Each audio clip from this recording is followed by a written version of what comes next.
ఒక విషయం అండి, ఇప్పుడు మనం నేషనల్ సేఫ్టీ డే అని చేస్తున్నాం కదా, ఇది 54th నేషనల్ సేఫ్టీ డే.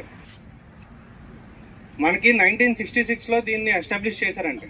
అంటే నేషనల్ సేఫ్టీ కౌన్సిల్ అని చెప్పేసి ఒక అది అప్పుడు ప్రారంభించారు.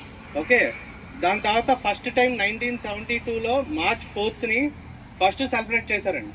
చాలా యాక్సిడెంట్లు అయింది, చాలా మందికి చాలా ఇబ్బందులు పడ్డారు. సో అలాంటి మళ్ళీ ఇంకొకటి జరగకూడదని చెప్పేసి ఈ ప్రోగ్రామ్ స్టార్ట్ అయిందండి గవర్నమెంట్ సైడ్ నుంచి. అప్పటి నుంచి ప్రతి కంపెనీలోని ఇదివరకు సేఫ్టీ డే మాత్రం ఉండేది, తర్వాత దాన్ని వీక్ కింద మార్చారు. ఎందుకు, దానికి అవేర్నెస్ ఎక్కువ ఇవ్వాలి అని చెప్పి. సేమ్ టైంలో మన ఇంటి దగ్గర నుంచి ఎలా వచ్చో అంతే జాగ్రత్తగా మన ఇంటికి వెళ్ళిపోవాలని చెప్పి. ఓకేనా, మనం ఈ వీక్లోని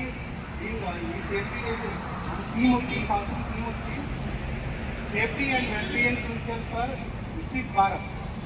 ఓకే, సేఫ్టీ అంటే మీకు తెలిసిందే కదా, కంపెనీ ఒకటి డెవలప్ అయితే కదా మనం అంతా జాగ్రత్తగా ఉండాలి, plus at the same time mental and physically కూడా ఫిట్ ఉండాలి. అర్థమైందండి, దాని గురించి మెయిన్ కంపెనీ ఇది తీసుకున్నాం. ఓకే, సో ఈ వీక్ మనం చాలా ప్రోగ్రామ్స్ కండక్ట్ చేస్తున్నామండి.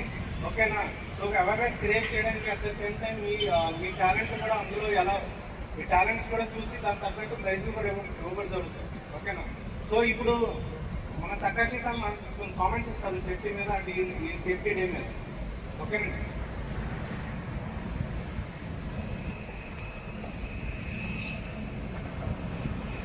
Morning. 今日は西岡さんが不在のため、代わって私の方から